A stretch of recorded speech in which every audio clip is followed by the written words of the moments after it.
Hey folks, I'm competing with a couple of sources of noise here, I'm sorry to say.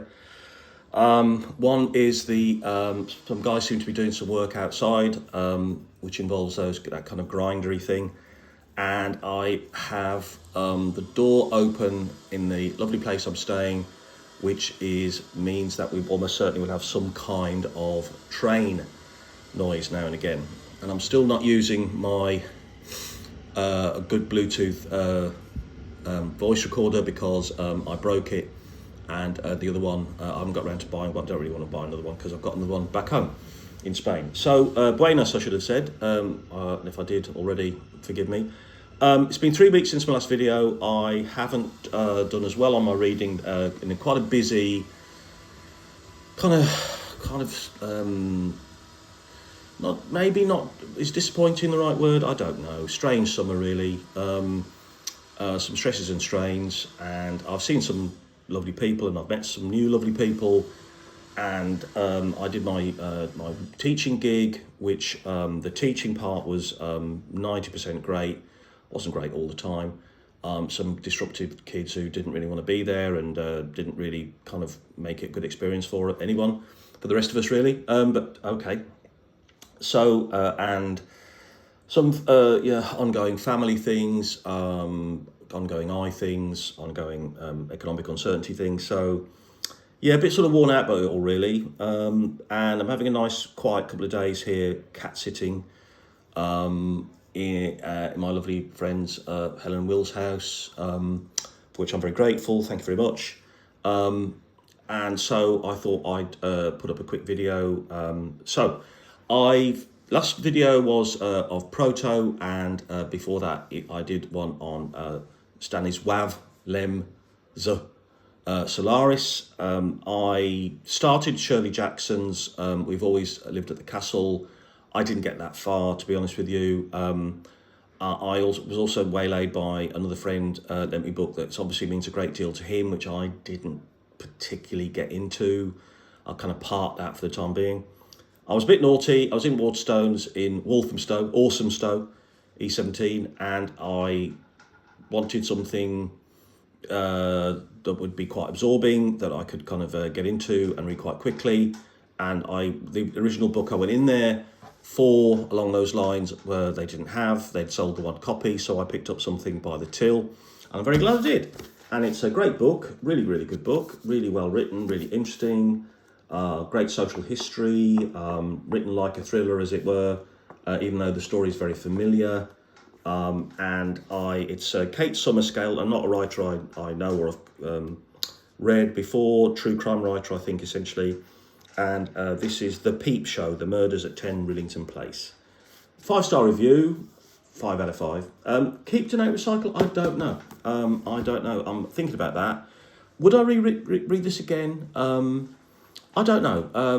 It is pretty good, and I'll tell you why I'm tempted to keep it. Because yes, it's the story of a horrible sexual serial killer, right? Which in many ways is quite reminiscent of Jack the Ripper. Not because of the particular etiology of the crimes, but more the social milieu of the victims, especially, which I'll get to in a second. It's a book about class. Beyond that, it's a book about the renting life. It's a book about men and women and unequal economic arrangements and partnerships, and how that can sort of play out disastrously. It's about a moment in the 30s, 40s and post-war in Britain. It's about immigration. It's certainly about racism, no question about that.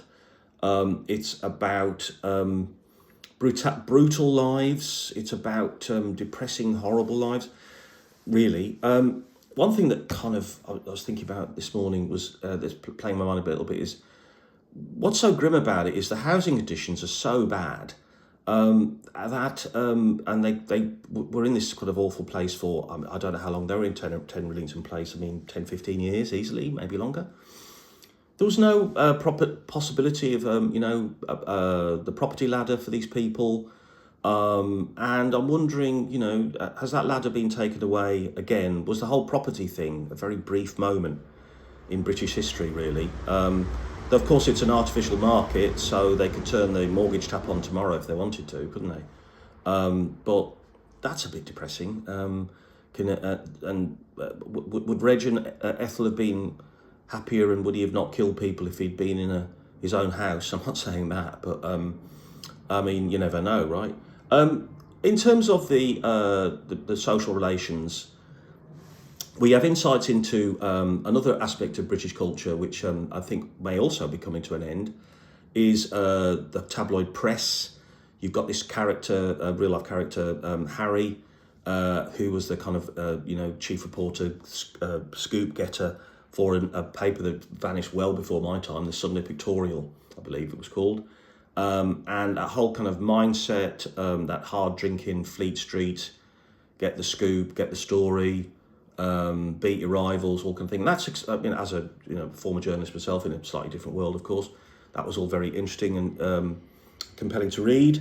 Though morally grubby, certainly. You've got insights into the law. You've got insights into there's another excellent kind of voice in the book, which is not crime novelist. I think she was a novelist, but apparently there used to be these kind of report books about famous trials, and she did the Christie one, and very interesting. So there's that going on, and obviously there's the grimness of the murders themselves, and the kind of the etiology of all that, and wow, it was disgusting and grim. It was date rape basically, and these poor women, and he seems to spend a lot of time talking to women in cafes and pubs, and was it easier for older men to do that then, or something? Were women more desperate? Was it? Would they be allow themselves to be approached on the understanding there was always going to be a sex for money, or sex for favour element to it? I mean, that's kind of grim to think about, really, isn't it? And that was quite depressing. I don't really want to know or think about or have in my head what Christie did to these poor girls, and to his wife. Is there anything new that I didn't know before from watching the great, I rewatched after finishing this, the 2016 BBC drama about it. I'd forgotten Jodie Comer was in it. She was very good. I'd forgotten that Samantha Morton was in it. She was excellent as Ethel, the wife. And Tim Roth, I had remembered. He's fantastic. I don't know how true to life his interpretation of Christie is, but it's pretty chilling and it's pretty grim, right? So again, that was interesting. Quick slurp of tea, bear with. Is there anything new? Yes, there is. I'm not going to blow it. She has presents a very interesting new theory about. I'll say no more than that in a kind of postscript to the book. But really, it's the social history of a time and a place, and just how hard it was to live in London. I guess England. Which even was supposed to be one of the richest countries in the world, I'm going to say, in the 30s and 40s, surely. Just how tough it was, and, how... Is life any easier now? I think it is a bit. It's got to be. I mean, you've got the welfare state, you've got universal credit. I know people have very hard lives, of course they do. I know people struggle with debt, I know people struggle with employment and housing, God knows, I know that.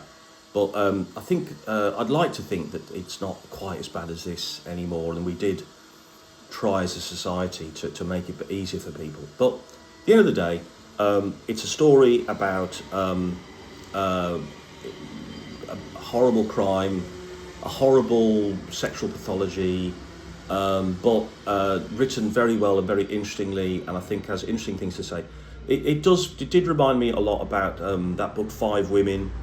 I think it was called 5 Women, about the Ripper victims and their complicated lives because they were human beings, and these women and their complicated lives and what they were trying to do and get out of life, and lot of most of them, I think all of them were mothers, or and had children taken away from them, or trying to feed their children, and were just trying to make their life. Also, seems like, you know, there's a very big drinking culture, and drinks that have kind of vanished. You know, jump up jelly was a weird thing apparently, like a fortified wine or some kind of other sorts of, you know, horribly alcoholic drinks to get you out of your head, right? So well done. I mean, 10 Rillington Place is the Ludovic Kennedy book, I think. Now, I read that, and I do remember being. I don't want to sort of. I haven't got it to quote directly, but I think he does kind of almost tell his nice middle class readers that, you know, the working class are human too, very early on, and very devoted to their families, kind of thing. And you get some of that in this as well. Heartbreaking book. Really well done. Heartbreaking story, I should say, really, ultimately. Tim Evans, and though, well, okay, who knows, right? Leave it there. So my next book is going to be, I'm going to try very hard with the Shirley Jackson this week. I've got some life admin and travel and whatever to do, so that's going to have to be my next thing. And I hope I've inspired you to carry on with your own TBRP, right? And I'll see you soon, guys. Thank you so much.